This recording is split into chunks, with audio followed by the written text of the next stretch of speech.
خدا باپ اور بیٹے روح القدس کے نام میں آمین۔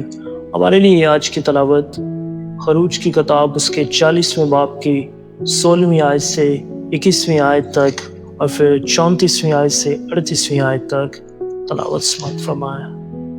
تب موسیٰ نے سب کچھ جو خدا نے اسے فرمایا تھا ویسا ہی کیا، اور یہ ہوا کہ دوسرے سال کے پہلے مہینے کی پہلی تاریخ کو مسکن کھڑا کیا گیا۔ موسیٰ نے اسے کھڑا کیا، اس کے پائے لگائے اور ان پر اس کے تختے رکھے اور اس کے بھینڈے لگائے اور ستون کھڑے کیے۔ تب اس نے مسکن کے اوپر خیمہ کھینچا اور اوپر اس پر غلاف ڈالا، جیسا کہ خداوند نے موسیٰ کو فرمایا تھا۔ تب اس نے شہادت کو لیا اور صندوق کے اندر رکھا اور اس پر چوبیں لگائیں اور اوپر صندوق پر رحم گاہ رکھی۔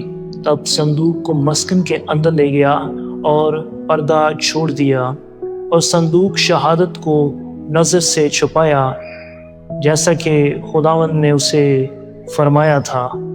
تب بادل حضوری کے خیمہ پر چھا گیا اور مسکن خداوند کے جلال سے معمور ہوا، اور موسیٰ حضوری کے خیمہ میں داخل نہ ہو سکا کیونکہ بادل اس پر ٹھہرا ہوا تھا اور خداوند کے جلال سے مسکن معمور تھا۔